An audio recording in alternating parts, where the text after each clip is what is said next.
audience chat, so that's probably a good thing. I can. I'll pop it up on the screen if we get some. So, hey friends, it's Tori. Welcome back to my channel. I'm here for another author interview. I absolutely love doing these, and today I am so excited to get a chance to talk to Alex C. Pierce, who is the author of this beautiful book back here, The Blood of Crows, which currently holds my favorite debut fantasy novel of the year read. I'm very excited to get a chance to talk about it and hopefully get a bunch of you guys also reading it, because if you haven't read it yet, you should. With no further ado, Alex, would you like to introduce yourself briefly? Sure. Hi, I'm Alex Pierce, and I wrote The Blood of Crows, and I'm working on some other projects that are coming soon. Yes, which I'm very excited to talk about. One of which is book 2, which you said you're working on. Yep. And the title for that one is The Blood of Queens. Very excited about it. So I'm already like, sign me up. So one of the first questions I wanted to ask was, you mentioned on your Blogspot website that you've been a lifelong reader. So who are some of the inspirations that have been with you Oh boy. in your writing journey? Who's inspired you? I know you mentioned one before we got going live. Yeah. Scott Lynch for sure. Although the first draft of the Blood of Crows was, in the bag before I read any of his, but absolutely fell in love with his writing, and I will read anything he writes from now on. Same. Inspirations. Brandon Sanderson, because of how accessible and fun his books are. Yeah. That's a tough question. I've got a couple.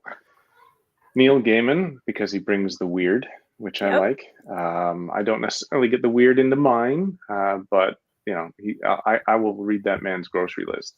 So yeah, I've got a couple of them. Well, those are some I'll read anything really.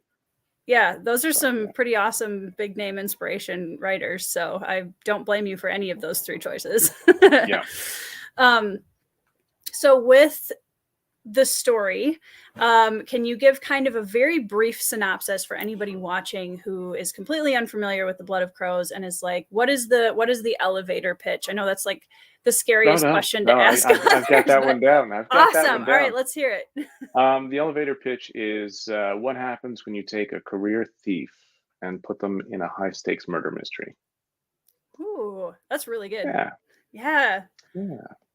So yeah, it takes place in a little bit longer elevator pitch. We're going to a higher floor. It takes place in a world where everybody has elemental knacks, the ability to warp elements and move elements and things like that. And everybody's got one but him, because of the condition that he's grown up in and where he comes from. So yeah, it's got a bit of discovery in that as well. Yeah, absolutely. And this, I have to say, like, obviously you and I both share a love of heist fantasy, and I can imagine you like kind of working on a heist story and finding Scott Lynch would be really exciting. Oh, it was amazing. Yeah. Heist fantasy is so underrated in my opinion. When you started this book, every story comes from some kind of a nugget or seed of an idea. So what was the original spark that this whole story came from? The original spark had more to do with the world than the characters, which is kind of backwards to how I've written everything else. Like, this is my first published book, but I've written 5 or 6 other ones. Usually they all started with a character. This one started with a world. I wanted a world with that was kind of sitting on the brink, not teetering over the edge into a big change like a revolution or an apocalypse or something like that. But you can feel it in the air, the tension is there. Things are just about to tip over the edge. And that's kind of how I framed it. So there's different factions that are kind of vying for control. There's a lot of political intrigue that is in the background. It's not a very political book, but it's definitely there in the background. And these tensions between these different groups. And then out of that, I started digging into the characters. I started doing character vignettes and getting to know different types of characters, and Ren, the protagonist, wasn't the original protagonist. I was just going to ask that. So, yeah, the original main character of the first draft was Asher, the Okay. head of the Yep. Queen's Guard, and it was Who more is of also a a great character. yeah, she's fantastic, and I have so many chapters of stuff that was from her point of view and everything like that. So I've got a really good feel for Yeah. her. She was basically head of the Queen's Guard and investigating these murders. Mm-hmm. And one of her main suspects was this thief Ren. And I went and did a character vignette from Ren's perspective, and he just kind of stole the rest of the book. Which is very ironic. Right. Yeah. Right. He just literally, nicked it and left, right? Yep. Yeah. Picked it up, went on his way. On brand. Yeah, it was the aspects of his character, the fact that, he'd grown up kind of in this indentured service, without any access to his power or anything like that. And he was amazing at breaking into places that should have been safe from him. Mm-hmm. And it was like, okay, all right, I'm writing a heist novel now, and Yep. kind of went from there. So yeah, and I Yeah. enjoyed the drafts after making that change considerably more. Yeah. So it sounds like it was kind of a murder mystery first. Yeah. And then Ren kind of added the heistiness afterwards. Yeah, exactly. The very first draft was very much a murder mystery and unraveling the world and everything like that through the lens of an investigator. But as soon as Ren became the protagonist, I had to completely shift gears. I've always loved heist movies and heist books and things like that where I could find them. And fantasy was always something that I loved as well. And it just kind of grew from there. And I ended up writing this predominantly heist novel with a murder mystery tacked on, but not tacked on because it's still kind of one of the main points. Right. Well, it's such a unique story flavor, I think, for what we have in fantasy right now. And I can say that I don't think I've ever read another heist murder mystery that has both of those elements kind of equally represented in the story. And if there are any, like anybody watching, please recommend them because I love it. Yeah, I'd like to read them too. Right. Yeah. Pop those recommendations down in the comments. So, I mean, with Ren, what kind of made him the right person to tell the story? Because you made the shift away from Asher. What was it? I mean, he kind of stole it, but what made you sit and go, nope, this is the way I want to tell the story instead? The honest answer, because I could make it hurt more. That as a writer, that is a fair. Yeah. Ren was easier to pick on than Asher. He didn't have as many competencies. He wasn't like, he was good. He's incredibly good at breaking into places and stealing things. He's not good at dealing with people. He's not good at navigating political areas. He's not good at society in general. He's not good with knack. He's focused. He's a specialist on one thing, and he's so good at it, almost to the relegation of everything else. And it made it much easier to throw challenges in his way that he would have to figure out and overcome. From just dealing with social situations to dealing with the fact that suddenly he's wanted for murder. Yeah. Well, and it kind of makes him, he's a little bit of a fish out of water character, which is always very fun, I think, as readers to follow along and see them kind of overcome that. I wanted him to be able to fail spectacularly a couple times. Right. And he does that. He does that quite well. He does, but it's very endearing. He's such an endearing protagonist. Well, one of the things that I wanted to ask, and kind of added it last minute because as we were talking, it kind of made me think of it. You chose kind of a pretty intimate setting for this book, and we oftentimes, people coming into fantasy think of these kind of sweeping, like multi-continent, kind of stories. So was that a conscious choice for you to kind of say, I want to be in this intimate setting in this city? And is there more outside that to this world that you've created? I wanted to keep the scope in check. One of the things that I enjoy most about the books that I do read are when they keep the characters focused, they keep the plot focused, they keep the place focused. I don't mind adventure novels and Lord of the Rings, traveling all of Middle Earth, those sorts of things. That's great.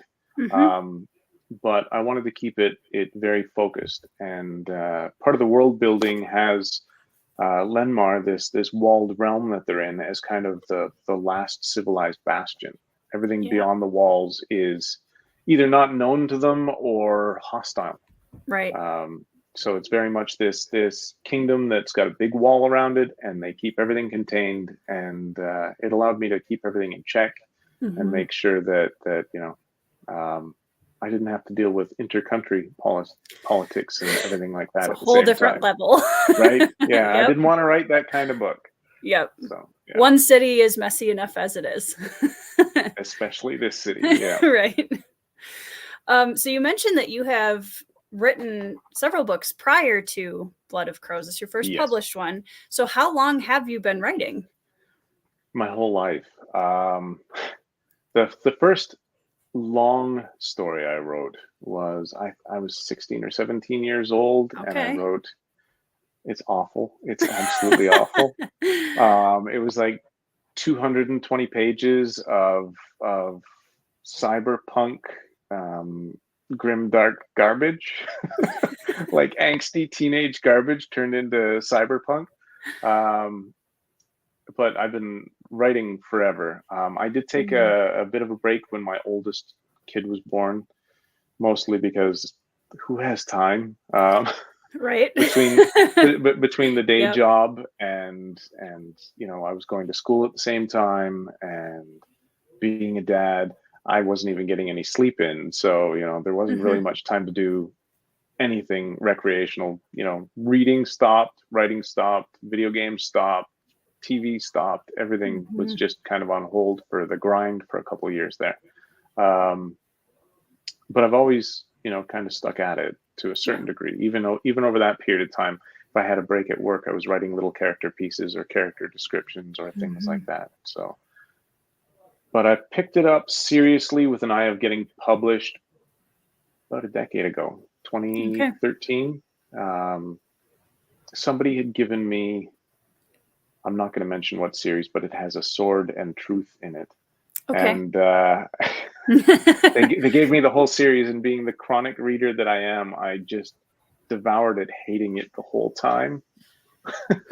So I think I got to book 11 before somebody, I think it was my wife, told me, you don't have to finish them. You can just stop. And it's 11. I can that's some dedication, right? I can not read a book that I own. I can put it aside. And she's like, yeah, you can just stop. And it was like, okay. And she's like, you didn't really enjoy that, did you? And it's like, no, I think I could do better. And she's like, well, why don't you? Yeah. So I started taking it seriously with an eye to get published. That's awesome. Well, and I'm going to ask you a little bit more about that later, because obviously we're both members of the Indian Self-Pub fantasy community online. So, but I want to go back a little bit to the world, because we talked about the setting, and I want to know a little bit more about, you started with the world. That was the beginning. So how did you go about building the world that you wanted to put in? Like, what did you start with? How did you, because these worlds that were created, they're very layered. It takes a lot of work. Where do you start with that? I started with science, actually. I started with a question. I didn't know at first whether I was going to be writing science fiction or fantasy. Okay. Because I had this setting of a big walled realm, and I didn't know there was going to be science fiction or fantasy. And one of the elements that, and it's on the cover, one of the elements that I wanted to introduce was this little second moon. Yeah. Yep. And the concept of what would happen on a planet that had life on it with two moons. And started digging into that. And well, what if the moon wasn't always there? What happens if it shows up and there's bad things that happen in that case. So that's part of where the history of the world comes from, with it being a walled city and that kind of being the last bastion that they know of civilization of any sort. Mm. Um, and then the magic system came in. I wanted to keep it fairly simple. I wanted to keep it, well, simple on the surface. It gets a lot more complex. But I wanted to keep it elemental focused so that people would be able to grasp it and get a good Mm. idea of it right from the start. Mm-hmm. We know how fire works. We know how air works. Those Yep. sorts of things. It's Yep. very, very simple, and we know what they exist in and how they interact. Putting the Um, complexities in other areas. yeah, Yeah. exactly. And there are other layers on top of it. The other thing that I wanted to build in was I wanted a fantasy world where men and women are on equal or more equal footing. Mm-hmm. So the magic system tied into that. Sure. Women can have multiple elements at varying strengths, and some of them are incredibly strong, and some of them Mm-hmm. are less so. Men only get one, Mm-hmm. and they can kind of brute force things with it and stuff like that, but they don't necessarily have the nuance and control, which Right. was at the time a very simple way of thinking of it, and it's come a long way Scott, since then. yep. Yeah, it's come a long way since then, but I wanted an equalizer. I wanted Yeah. something where, because I was setting out to write something that I knew was going to be a bit on the darker side and a bit on the Mm-hmm. grittier side, and I didn't want it to be hopelessly dark, but I Yeah. also didn't want it to be like other grimdark that I'd read and have like an all male cast, or women are over there. They're the archers, or Right. yeah. No, Yeah. I wanted women in my story that could kick the men's asses. I hope I'm allowed to swear. Yeah, you're fine. That's an okay word. That's fine. Should have okayed that ahead of time. I don't think YouTube is gonna kick us out. Okay. Yeah, I mean, and it's such a, and in my opinion, it's such a brilliant way of equalizing that, because there's so many, you have so many really well done female characters in this story, which was something that I definitely was a big fan of going into it and out of it, was that they're all very much on an equal playing field, even as far as the characterization and the nuance, and they all feel like these very deep layered characters. And that is always such a pleasure as a reader, to just every single time the POV switches, it's like, yep, I'm just enjoying this character as much as the last one. Yeah, I wanted to make all the characters real and lived in and believable. And different. I wanted them all to be different from each other, which was very important. Yeah, for sure. You kind of talked about the elemental magic system a little bit. Was there a reason why, the elemental magic was, you wanted it to be kind of easy? Was it something that do you enjoy reading elemental magic systems? Is that something that I do? A lot of this is, we're going to go into some of the influences and things that I really love. Yes. I absolutely love Avatar. Yes. And Korra. Yep. And all of that. I didn't actually find Korra Korra wasn't written until after this was written.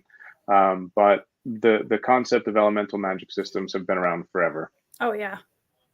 And I've always loved them, and I wanted to see if I could do them justice. But the original concept of it was to just make it so that I could tell the story without the magic getting in the way. I didn't want the magic system to be the thing everybody got hung up. Yeah, exactly. Yeah. So when you read, and I'm going off tangent a little bit, so when you read, do you tend to prefer softer magic systems as a reader as well? I mean, I say softer loosely because there are obviously rules in this story. Yeah, absolutely. I do like magic that has rules. Okay. But I don't want the rules to be the whole, like, I don't want the exploring of the magic system and the exploring of the rules of the magic system to be the point of the story. I want the characters to be the point. Right.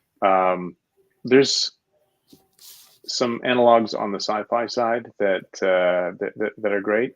You can read The Expanse as an example, right? The Expanse series of novels, they do a great job of being realistic with the science, but it's just there. It's not the point of it, right? Or there's other authors where reading their book is very much an exploration of the science itself, right? You get.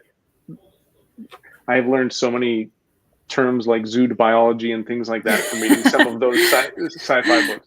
I didn't want to go that way with fantasy. I think Brandon Sanderson does a great job of having definite systems to his magic, sometimes incredibly blatant ones, and obvious ones, like very on the nose. But he does a great job of building systems and then putting them in the background. So yeah, absolutely. So when you go to write, are you typically more of a planner? Do you have the whole book outlined before you start? Are you more of a discovery writer where you kind of start and see if Ren steals the the protagonist slot? I'm an anxious person to begin with. I'm very much a planner. I have to have a full outline. I have to have character arcs. I have to have scenes outlined, everything like that, start to finish, before I can really start writing anything. And then I start writing and it all goes to hell in a handbasket. Because I'll be 3/4 of the way through and I'll have a cool idea, and then I'll write the scene with that cool idea, and I'll have to go back and figure out where it fits and then fix everything that it broke after it. But all of that has to be done. So I'll finish writing the scene and then I have to stop writing and go back and fix everything, or I can't continue because how badly have I broken it? Do I need to take it? Yeah, it's great. But I'm very much a planner. I just don't necessarily stick to those plans. Right. So you're a flexible planner. So that's a great way to put it. Yeah, I have a kind of a circle of writers that I'm friends with, and it's always very interesting to see like the differences in how, even within the planners, like how different they all plan and how flexible they all are compared to the others. And it's a broad spectrum of styles. That was one of the most reassuring things to me. I went to NerdCon Stories in Minneapolis. Oh yeah, that's an hour away from me. Yeah, it was a blast. Absolutely loved it. I wish they continued it. But one of the most reassuring things to me was sitting in a room with, I think there was only like 25 other people, and you had Rainbow Roll, Paolo Bacigalupi, and John Scalzi sitting up at the front, and they talked about their process. And Mary Robinette Kowal was moderating, and she turned to Paolo Bacigalupi and asked him what his process was, and he says, "Process? Yep. Every book's different." And I was like, oh, good. Right. Yeah. So I live in awe of discovery writers. I feel like it must be so freeing.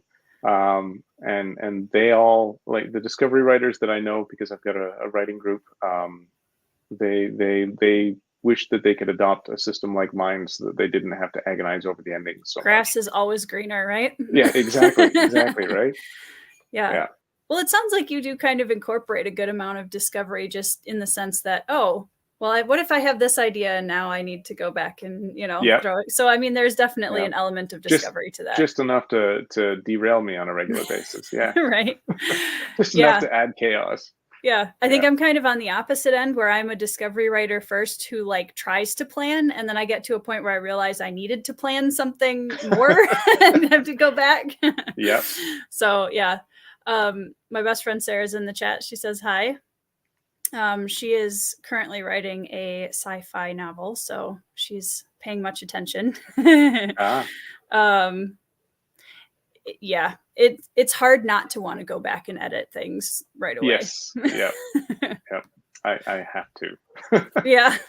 I have to. Yeah. It's disastrous most days.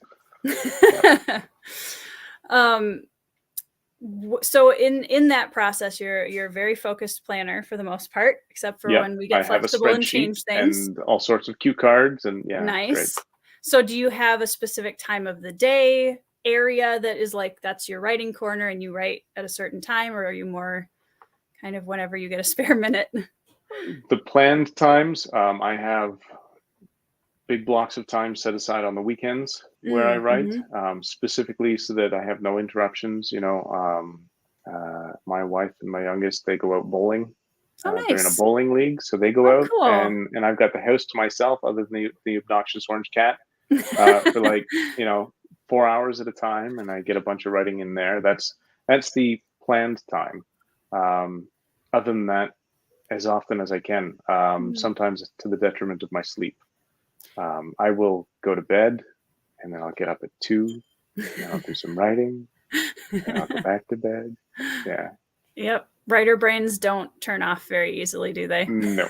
It's one of No. the hazards of our profession, I think. I think so. So I'm curious about self-publishing, because you decided to self-publish Blood of Crows. How did you find out about self-publishing? What made you decide to go into that? So I've been a fan of self-published books for a while, reading them. But the long story short, yeah, I'll give the short version. I was pursuing traditional publishing and got a lot of nibbles, and got working with some editors, some acquiring editors. I had an agent, got working with some acquiring editors, and then we had 2 downsizes in the publishing industry, which made things really bumpy and had things shuffled over to other editors who either didn't get to them or those sorts of things. And then my agent became a blacksmith and lost the submission list. Oh, yeah. As you do. Yeah, and then the agency decided they weren't going to do fantasy anymore. I was like, okay, so what do I do? Just kind of a snowball of things. Yeah, and I just decided, gonna do it myself. That was an experience and a half, because I didn't have a clue where to get started. Like, how do you get an editor? How do you get a cover? Where do you publish? All that sort of stuff. So, being the planner that I am, I spent 8 months doing nothing but building the business side of things and figuring out how I was supposed to do this. Writing really suffered at that time, but found myself an editor, found myself a cover artist who's fantastic. My editor's fantastic as well, and jumped in with both feet. So, yeah. And then I started, after I hit publish, I started finding the writing community and the indie publishing community, and I've made so many great friends, and it's so great of a community. Like it's yeah, everybody's just really helpful and accepting and cheering people on. It's great. It's great. Yeah. Well, from my experience, it's just been a completely different mindset of, we all support and lift each other up, and there's just this kind of everyone wins kind of mentality in the indie community, which is it's a really good confidence boost, and also like it just gives you a better mindset, I think. It's one of the things that I think I like the most on the traditional publishing side. An editor at Tor, they're not there anymore, had my book and had me do a whole bunch of revisions to it because it didn't fit with their catalog, right? So there was direct competition with other people for that specific slot that they were looking for, right? And the idea of that, as opposed to indie publishing, where other writers who have written something at least somewhat similar and those sorts of things, oh, your book has gas lamp stuff in it too, that's great, let me boost it. Or those sorts of things, right? And it's just a totally different mindset, and I love it. I have no desire to go and be traditionally published at this point. Yeah. Although if Netflix comes calling and wants to make like an Arcane style anime of my book, I'm in. I mean, they don't even have to pay me. They could just do it. That's side note, but one of my big pet peeves, and it's been all over Twitter, this with also some of the TV show announcements that are coming out now. It's like there are so many, like I can 100% see Blood of Crows being a phenomenal, either live action or Arcane style show. Yeah. But they're doing a Twilight reboot. Like, great. Thanks. Awesome. We needed another one of those.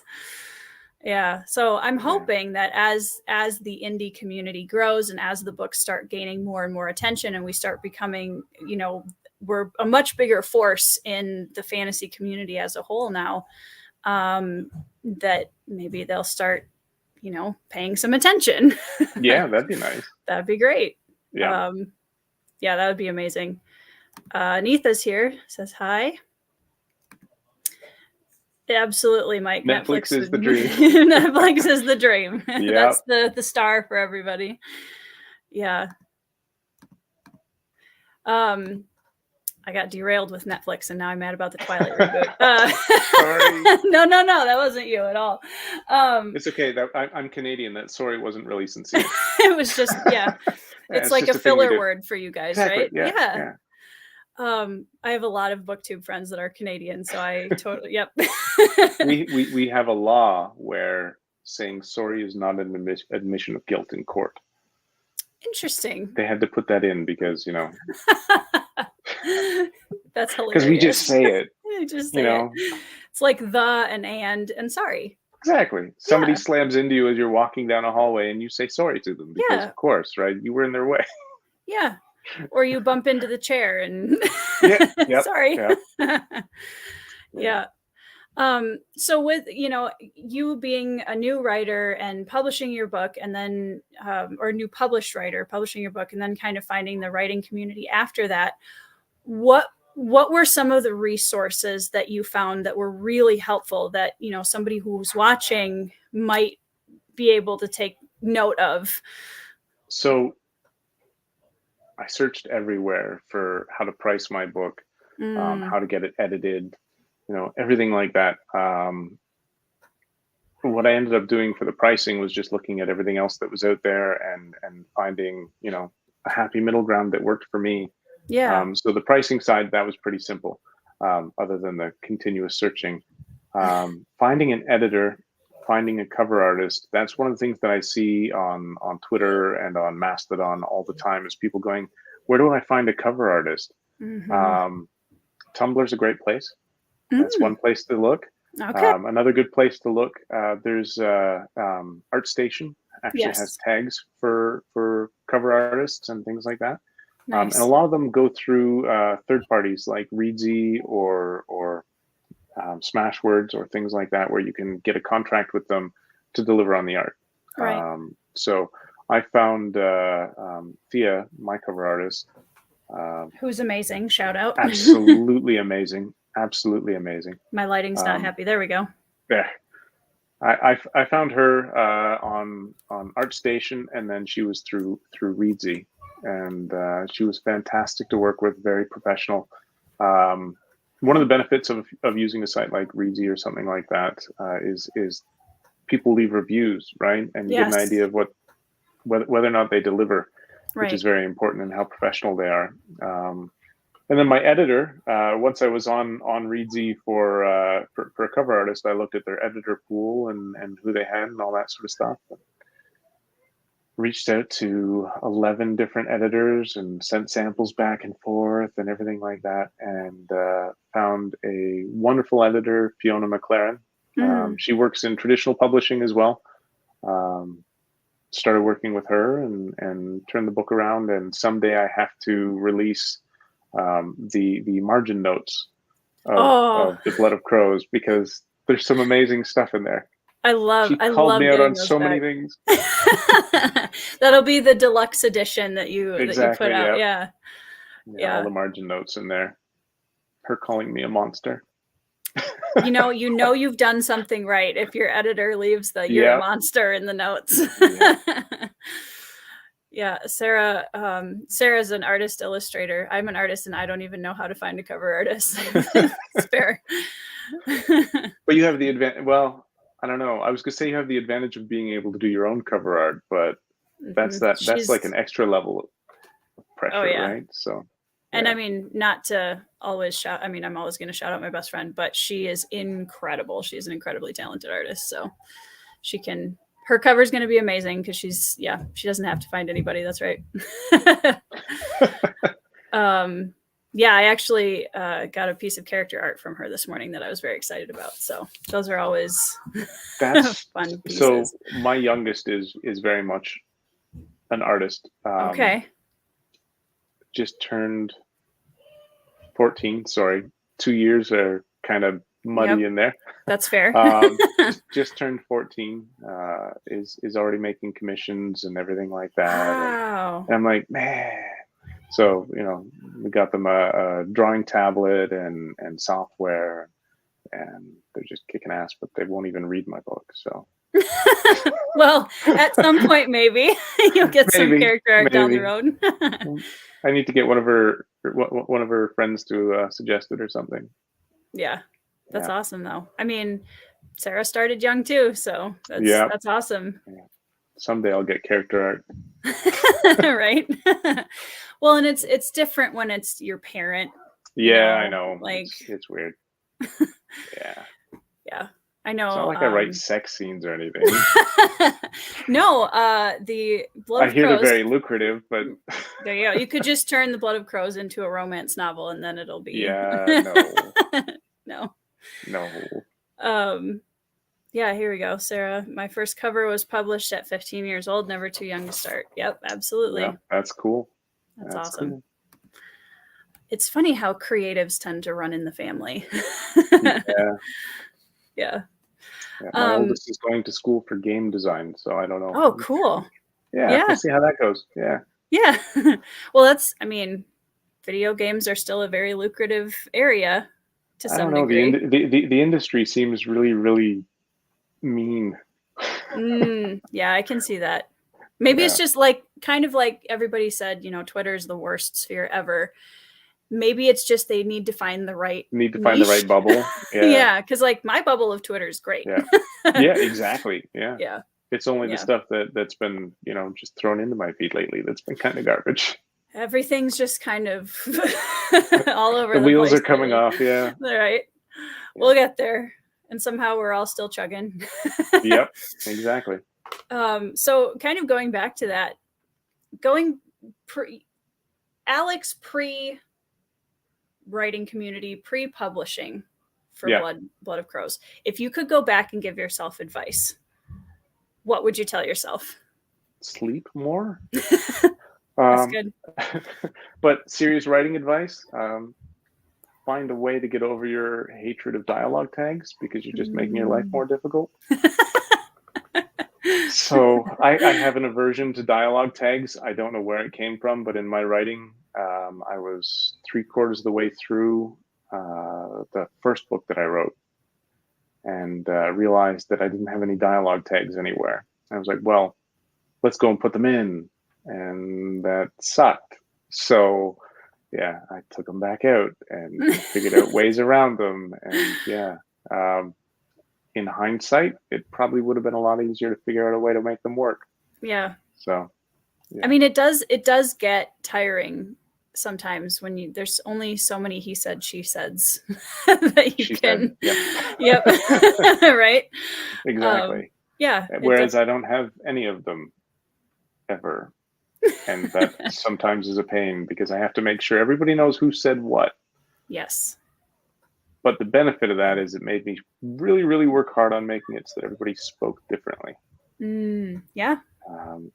I've got one character who speaks in very short clip sentences, another one who says, very polished and clear things, another person who's very gruff, those sorts of things. And then I have Ren, who's just snarky and Ren's delightful. Yeah. So what you're saying is that you, as a writer, it's important to actually have characterization.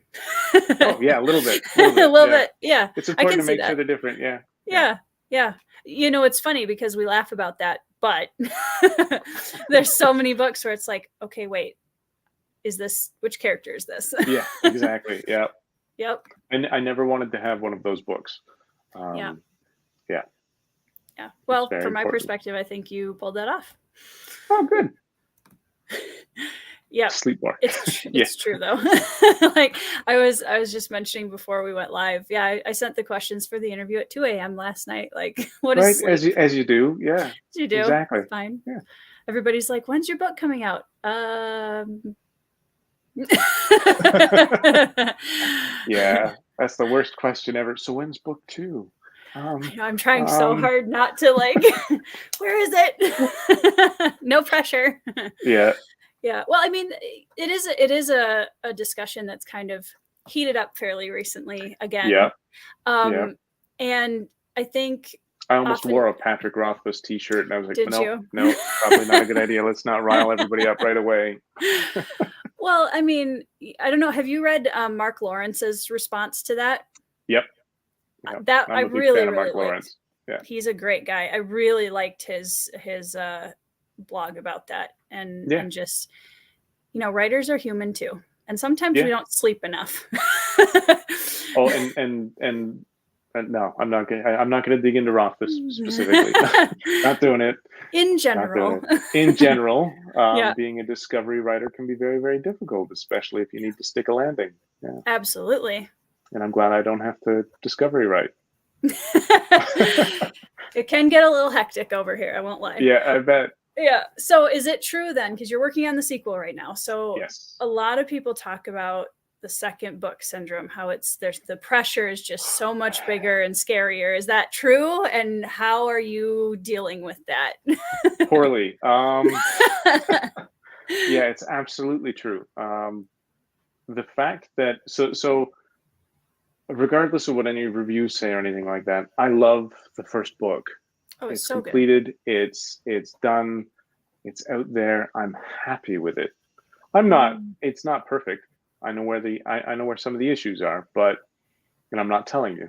But that's fair. But I'm proud of it. Yeah. And you know, it's really good. Yeah. That it's done and out there, and it's reviewing well, and people seem to like it, and it continues to just chug along. I mean, I can't retire on it. I can maybe buy coffee for a month on it at this point, which is great. Yeah. But you got to start somewhere. Book 2 is hard.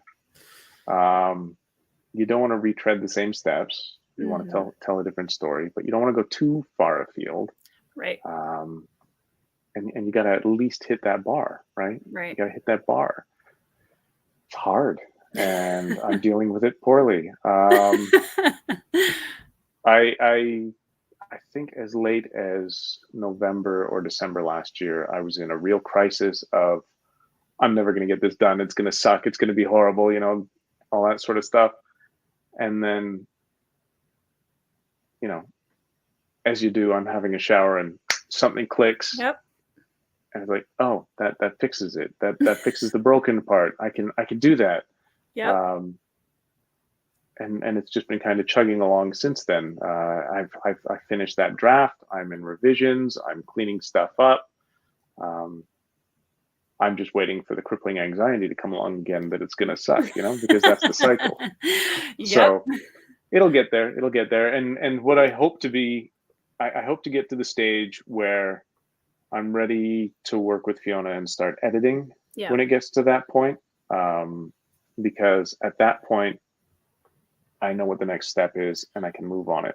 Yeah. So, and it helps to get new eyes on a book that you've been staring at for especially critical eyes, because one of the things that Fiona's fantastic about is she will ping me on things and give me a little poke. You made this promise here. You need to fulfill it. And it's like, I didn't even mean to make a promise there, but yes, you're right. I absolutely do. Shout out to all the editors keeping us honest over here. Absolutely. And yeah, that's second book syndrome is definitely a thing, and imposter syndrome never goes away. It's one of the most universally experienced phenomena of writers, from what I've seen, is just everything. I go through my whole life thinking, man, what if somebody finds out that I'm just making it up as I go along? Right. So instead we just write it down and we make it up in the books. Exactly. Then we can say we do it professionally. Exactly. Yeah. There's nothing wrong with that. We've got it. We got it all figured out. Exactly. So it's entirely meant. Do you find yourself preferring that first draft, or do you tend to enjoy editing phase more? I like editing phase more. Mm. There's less surprises. I can see that. Yep. Right? Because again, I like to outline everything and have everything planned, and then I tend to blow it up as I'm going, right? Yeah. Yep. That happens less often when I hit revisions. Yeah. When I hit revisions, it's replacing all the curly brackets that say insert fight scene here, or make him say something witty here, or, Yeah. yeah. Yeah. Editing is a much more cathartic experience for me because that's when I start to feel that everything's working. Mm-hmm. So, yeah. Yeah. You've kind of passed that initial, oh my gosh, can I create a book? Yeah, exactly. Exactly. Oh, and it has to connect to this other one. Yeah. Oh God. What was that character's name? What color were their eyes? It's so funny though, because I think we're obviously so close to these stories, you know, and I don't know if you've had this experience, but people will come with Phased and they'll be like, oh, I loved when, you know, Val said this thing in that one. And I'm like, yeah. Yeah, me too. Yeah. Me too. Yeah, totally forgot about it. Oh man, Ren was so badass in this scene. Is that in the book? Is that in? Oh yeah. Or and sometimes, especially when you're writing the second one, I can imagine it's sometimes those lines get blurred of like, what was in book one and what am I just writing in book two? I have a wiki.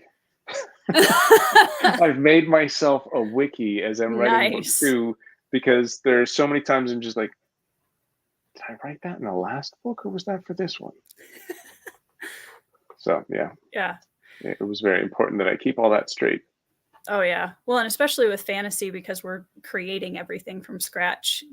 Yep. You know, things can get a little. And this is the first book two I've ever written. So, you know, all the other books that I've written, I've got about 5 that are completely written and ready for revision outside of The Blood of Crows. And none of them has a sequel. There's like notes and outlines for sequels and things like that. But when I decided I was going to actually publish one of these things, I wanted to be very mercenary about it. You know, the one that works, the one that takes off, the one that's going to go is the one that I did the sequels for and put more effort into, right?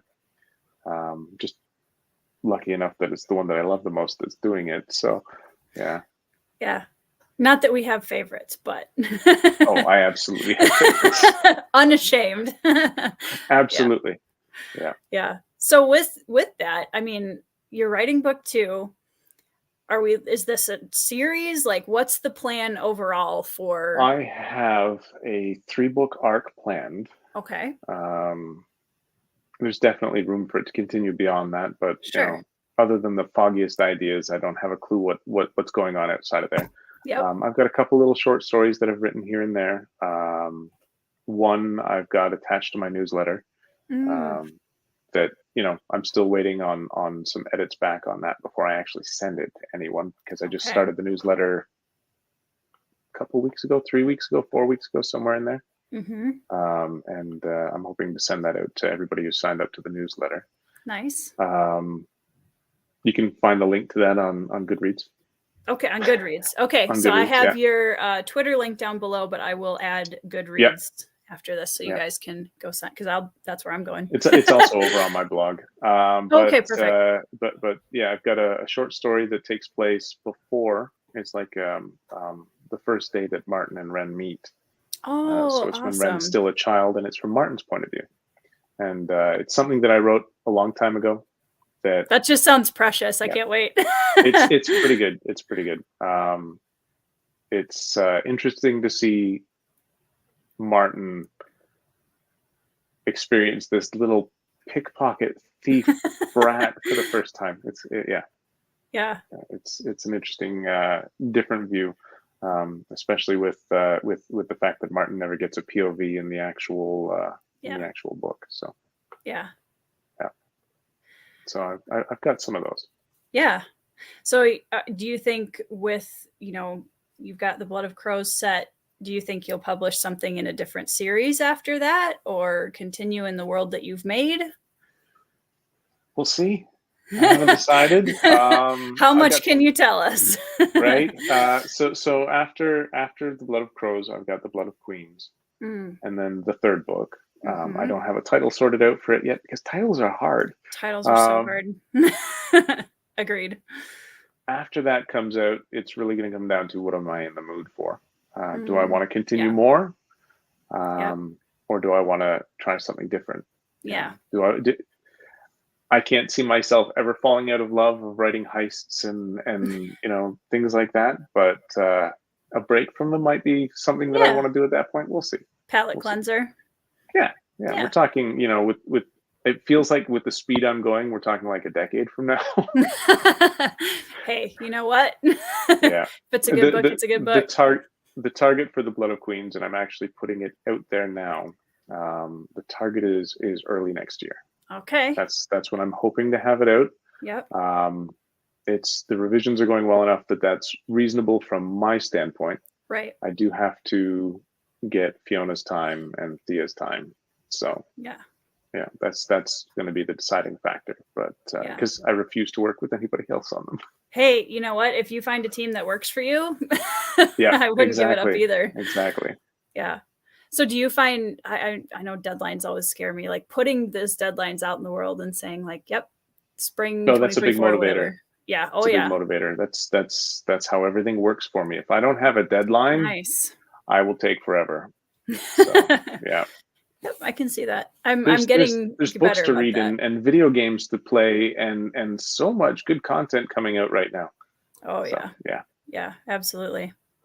So with that, I think I'm going to throw the spoilers banner on because I have some questions that have been burning my brain since finishing. I will tell you right now, I will not answer any questions that spoiled book 2. That is fair. Okay, so this is your red alarm bell warning, everybody in the chat. If you have not read The Blood of Crows, I'm going to be asking some questions or commenting on some things that happened in book 1. So this is me kind of rambling a little bit so that you can not watch if you do not want to have spoilers. Anita, I'm looking at you. So yeah, because there's some scenes that I just absolutely loved and really wanted to get a chance to chat with you about briefly at the end here. So that's all the rambling you guys get. If you're still here, that's on you. I gave you warning. One of my favorite scenes, and I can't remember, I think I said this in my video review. I'll have to go back and look. You mentioned a scene vaguely in your video review, and I remember turning to my wife and going, "Is that the scene I think it is?" And she goes, "I think it's the scene you think it is." Yeah. So we talk a lot about as authors, like it's hard to get info dumps. Yeah. You know, we don't want info dumps. We don't want to overload the reader. We don't want to put extra information in, you know, that kind of. But at the same time, you want the world to feel lived in and like things have happened before right now. Yeah. Yeah. And it's like walking a tightrope, right? Yes. Because you're like too much to either side. The scene, I think I can safely say that the bit between Ren and Molly, where we get the flashback of Molly kind of coming into Ren's life, and her a little bit of her past, is possibly one of my favorite written backstory set-ins of any book I've read. I actually had to put the book down afterwards just because I loved how much you gave us in such a tight space, and it worked so well. And the thing that I really liked about it, and this kind of ties in, is I'm still kind of flabbergasted at how you made a heist murder mystery fantasy novel that wholesome. Like I'm still working on that in my brain. So the one piece that I think helps with that, and it's kind of just tucked in there, is the idea of found family. Oh yeah. Right. Ren grew up in, and you'll get more of it in book 2. He grew up in a not great home. Yep. Which he was removed from and put in the care of the state, basically. and then you have Martin, who basically comes along and becomes like this older brother slash father figure. Mm-hmm. And one of their jobs that they were sort of supposed to do and sort of not supposed to do ends up being, it turns from a small heist, a train job, into rescuing a little girl, and Yeah. that's Molly, right? And rather than deliver her as cargo, she becomes part of the family. Yeah. And yeah, so Molly is a favorite character. Mm-hmm. She's the other half of him, she's Yeah. she's that sibling, she's his heart. Mm-hmm. And she's a little weird and a little bit She's off. great. And and that's part of it. And some of that will be made more apparent, and some of the reasons behind that will be more apparent in book two, Mm-hmm. and even more in book three if I don't end up incorporating it in book two. Yeah. But yeah, the idea of found family was one of the things that I latched onto with Ren as the main character. Yeah. Asher already has family, as Right. as those sorts of things. It was easy with her, even if it was a contentious family where she doesn't necessarily get along with everyone. Mm-hmm.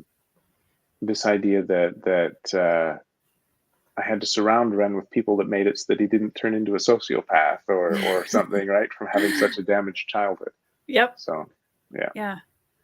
Well, and the reveals in it too are so, and this is possibly me also, because I tend to go into fantasy novels very just take it at face value, and then like I have a harder time connecting all the dots. So I typically don't, which means that I get surprised more often, which I appreciate. But I really felt like, I mean, the reveals were so good, and they made total sense after the fact. That was the big thing, was But making sure that if I did a twist or a reveal or anything like that, it had to be telegraphed. But I had to yeah, telegraph it in a way that didn't give it everybody away. wouldn't just know what it was, right? Yeah. Very few people have figured out or told me that they haven't figured out who the killer is Mm-hmm. before the reveal in the book. Yep. But when the reveal in the book happens, it's like, oh, Mm-hmm. okay, I yeah, was mad at myself for not realizing who it was. yeah. And Yeah. then the epilogue twist. Yes, there's another twist in the epilogue. I was Some people are so mad at me for that. It's first of all, it is brilliant. Like I was like, oh my gosh, because there's just it. I couldn't put the book down, and I think part of the reason for that is just because there's so many things that hit you one after the other after the other. You have all of these, shorter chapters where you get to know this person in the city, and then by the end of the chapter, they're dead. Like, Yep. and it's just like a knife to the heart. And then you go, okay, all right, well, we had a murder. That's the murder, right? Yep. After the first chapter, that was the murder. And then I was like, oh, he's introducing us to somebody else. Like me just having, not, I should have clued in. Yeah. Yeah. And then it the fourth just, one is meant to kick people because everybody's supposed to have caught on by then. And, right. Yeah. Mm-hmm. And then you just have this dread, like the buildup that you did within the story was just, it was so well paced. And it really, from my experience at least, there was the perfect amount of reveals. And then by the time I caught on, there was just this sort of like dread where, she goes in and you're like, no, yeah. Don't do it. And then at the end, maybe this one will get away. Right. Yeah. And then the twist at the end, I absolutely did not see coming. And I'm like so heartbroken, both for her and for Ren. Yeah. Because I'm like you're very, I can see where the monster comments in the sidelines of your editor's notes are coming in. So Fiona called me a monster at and the coincidence of a character's name and my editor being the same, that was a coincidence. Mm-hmm. But I can see that. Yep. at the fourth scion, I got called a monster, and then and then the epilogue, she threatened to never talk to me again. I mean, she's like, we're not going to talk anymore. It's just going to be emails back and forth, and you better get me book 2. So yeah. Now, yeah, oh yeah, yeah. Well, and I think I really appreciate when I get to the end and I don't know. Like, I honestly have no idea what to expect out of book 2, which is exciting because, like, obviously there's some through lines I'm expecting. I'm wondering, and I'm guessing you're gonna have to send me what those are so that I make sure I deliver. Make sure put those in. One of the beautiful parts of the community being so well, authors and readers being so accessible within the community. Yeah. Like, I know just recently everybody loves, food descriptions are a big deal in the fantasy community, right? We all love. I avoid them like the plague. Do you? They're so hard. They are. Hard. It is hard. But I remember, like, intentionally in my work in progress being like, all right, you know what? The people want food descriptions. Here you go. I grew up in a traditional Scottish household. Food was brown. Sure. Food is brown. It tasted brown. Yeah. Yeah. So I mean, that would be a funny throw that in there somewhere. I'm guessing this is a question that you're not going to answer, but I'm going to ask it anyway because on the off chance. Yeah. So I am a firm believer, because I've been burned so many times by books. If you don't see a body, they're not dead. I know where this is going. Yeah, you know where I'm going with this. So first of all, Martin is such a great mentor character. I really liked him a lot, and his relationship with Ren was so brilliant. But I got to that part and I was like, there's no body here. I don't buy that for a second. And I'm guessing you're not going to answer the question that is, are we going to see Martin again? Maybe. I'm not going to answer it clearly. Let's just say Ren's not accepting of the fact that he hasn't seen a body either. So it's one of the things that it haunts him through the first book. Yep. It haunts him through the second book too. Mm-hmm. I have theories. I won't tell you whether or not he ever gets a resolution to it. That's fair. Yeah, that's fair. You'll have to read on. I'm glad that at least the protagonist is also on the same wavelength, because then I know that I will get a answer at some point, maybe. the hardest part is making sure that he's not mopey about it. Yeah. Right. I don't want him to become unlikable because of it. So just it just has exactly. I don't want him to be like the brooding, angsty guy. He's Ren. He's supposed. Yeah. Yes, he has his ups and downs. Absolutely, he can brood with the best of them. But I don't want that to be a focus. I want that to be kind of a B plot going on through the whole thing. It's a motivator, certainly. Yeah, for sure. But it's not the motivator. He's got more important things. Well, not more important things, more urgent things to worry about, because he knows whatever's going on. Yep. He can't really change much about it. So yeah, exactly. Yeah. Well, cool. Well, that at least partially kind of satisfies the curiosity, like a little. You might or might not get answers. That's awesome. I mean, I knew when I asked the question, I knew full well, I was like, yeah, I bet you anything he's not going to answer that one. But yeah, even in TV and films and books, I'm like, there was no body, y'all. I don't know why you don't see a body. Like, you don't. I don't know why you're upset.